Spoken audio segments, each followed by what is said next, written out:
How American Indian Youth Enrichment Program Summer Students and Families.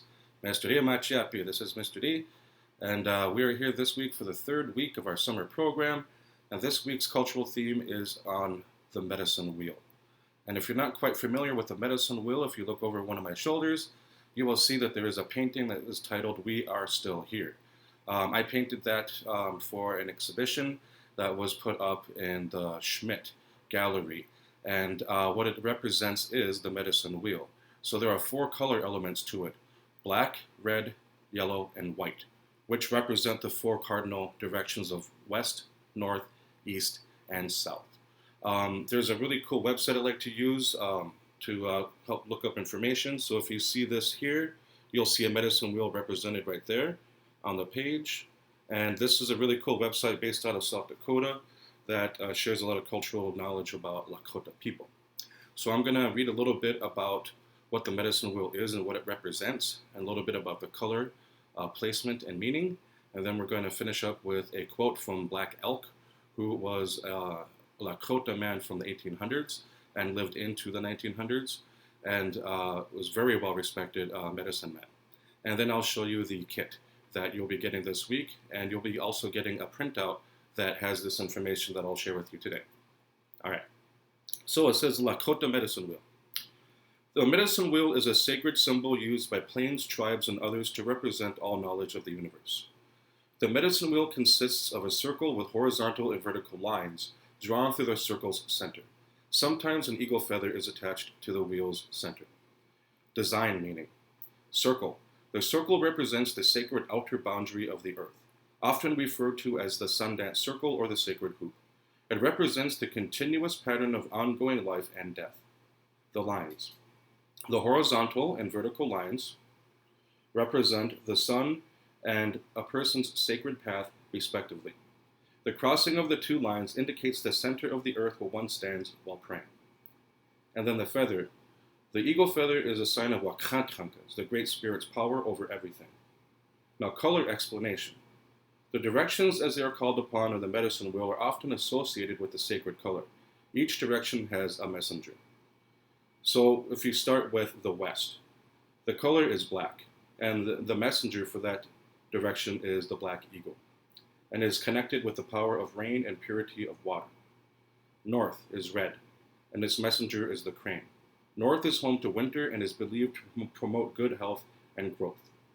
East, the color is yellow, and that is represented by the brown eagle, associated with the sun and brings light to all creation. And the south is white, and its messenger is the bald eagle. It is associated with warmth, happiness, and generosity. So those are some of the basic, explanations of why we choose certain colors for certain directions.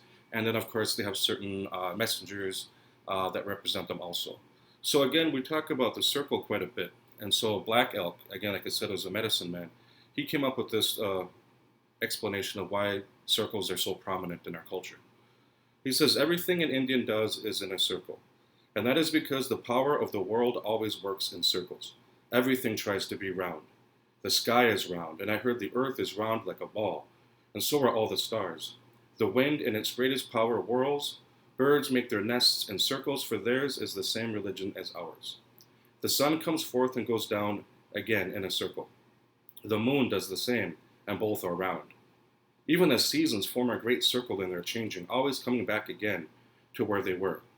Our teepees were round like the nests of birds, and they were always set in a circle, the nation's hoop. So those are some things that we think about when we talk about design elements in Lakota culture. Now, if you've been listening and following along, now is time for the code word of the week, and that is called balance. So the code word this week, balance.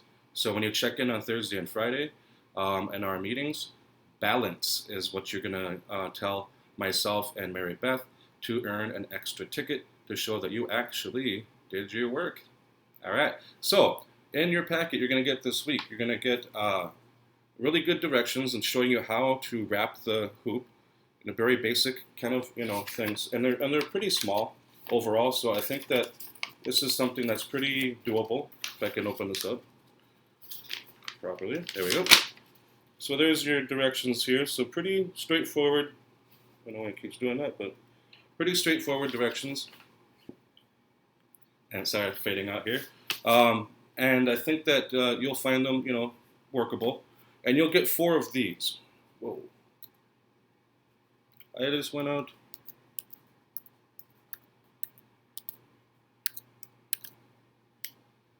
Whoa, I'm back.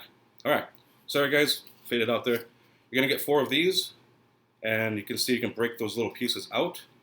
What I did is I just put down what you need to do as far as where the placements of the colors go and stuff. So that's that there. So west is black, north is red, east is yellow, and south is white.